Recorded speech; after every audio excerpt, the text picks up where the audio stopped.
This is Bern, and if you're a woman who's tired or confused or disappointed at this online dating thing, you want to stick around because in my episode today, I'm going to be sharing with you my 5 top tips as a woman to succeed doing online dating.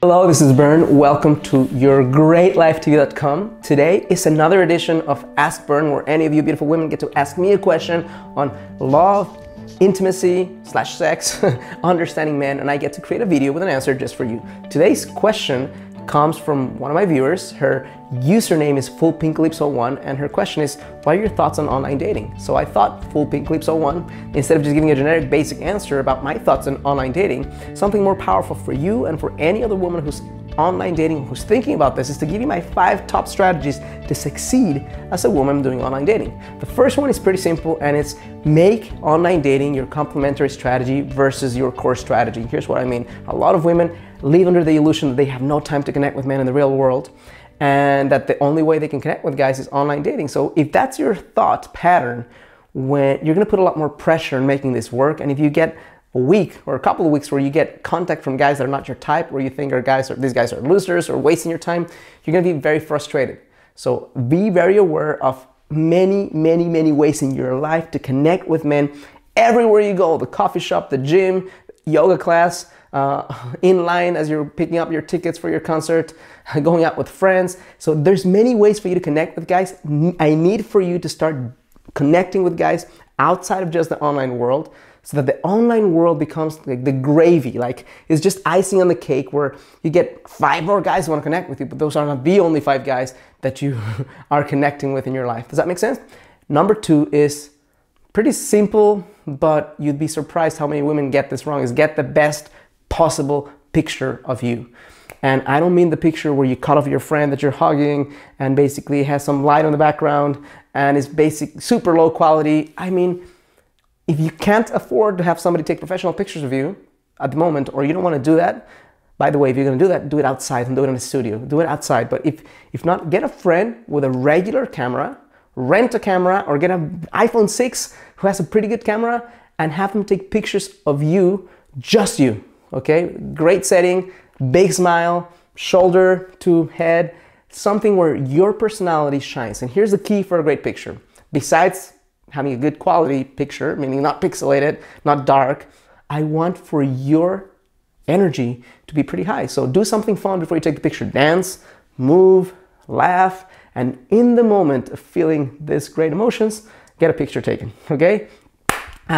Third point, when you write your profile, paint a picture.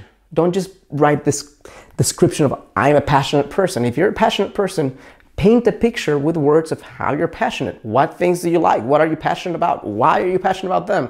Instead of saying, I am super honest, paint a picture of how you're honest. Instead of, let the guy know, basically the guys who are gonna be reading this, the kind of person that you are, by being willing to share more details versus big themes, right? I mean, it's better for you to share 2 details that are very accurate about who you are than saying, I love music. Well, what kind of music do you like? Who's your favorite artist? Why do you like him? Make sure, I'd rather for somebody to look at your profile and say, I hate this woman, I don't want to connect, but for somebody, but everyone to look at it and it's like wishy-washy, like I don't get a sense of who she is, because she's basically, it's like elevator music in a profile. Don't write an elevator music profile, write a profile that puts out your heart and be descriptive. Number 4, incredibly important. And I think if you were to understand, just get this one, then your life online dating is going to be so much more successful. And that is the 90-10 rule. And here's my 90-10 rule for you. 90% of the stuff you're going to get online is absolutely concentrated pure crap. Meaning guys who are just want to have sex with you, or guys who are absolute losers, or guys who never have seen themselves in a mirror and have the audacity to want to contact you. You have to give it for them. They have so much confidence, and you're thinking to yourself, have you looked at yourself? There's no way I would ever connect with you, but here they are connecting with you, right? So the majority of people who connect with you will be in this bucket of absolute crap in terms of resonance with you. Not that the guys are crap themselves, it's just that the resonance is not there for you. 10% of the guys are gonna be great. So for you to succeed in online dating, you have to be willing, the price to pay for online dating is you have to be willing to shift through a pile of stuff that's not good for you or connected or resonant with you, to get to the quality guys who you want to connect with.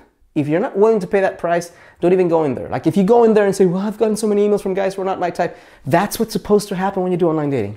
Guess what? That's what happens. But if you stick around and you do this with grace and you do this with patience, you will get to guys who are great quality. You just have to be willing to go through the ones who are not. And I don't mean you don't have to respond to them or anything, but you just have to be willing to stand the test of patience.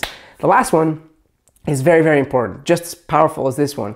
And again, so many women, I've seen that the majority of women either do this thing where they are getting disappointed because it's not happening fast enough, or they are creating emotional soap operas, unending number of emails and connections, and you get with a guy that they've never met. So my biggest advice would be, if you're already in there, if you're already connecting with guys, take it offline as soon as possible. Okay? Choose a safe place to connect, but don't spend endless email interchanges connecting and getting to know someone before you see them. I mean, before you meet them in person, before you get a chance to hear their voice. Sometimes just one look at them, you and them in their eyes, makes you know that they're not your guy, you know, because you don't really feel it, or they have this creepy energy, and here you are, you've spent like all these months corresponding to a guy who's not your guy. So take it offline as soon as possible. A real relationship takes that human connection. You will get more from one coffee with a guy than you will get in months and months of this fictitious relationship you're creating online. So those are my first tips, best tips for you. If this is powerful, if you find this helpful, I invite you to do 3 things. Number 1, click like on this video right now. Number 2, subscribe to my channel. Number 3, most important of all, if you do nothing else, there's gonna be a button that appears right here in your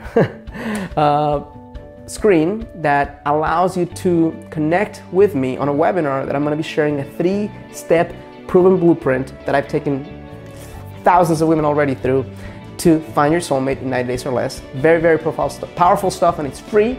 And finally, if you have any questions for me, post a comment on this video. Let me know what your take is on this. Any questions? I mean, I'll be happy to either respond personally, or even better, create a video like this one just for you. Thank you so much, and as always, I challenge you to live a full and a conscious life.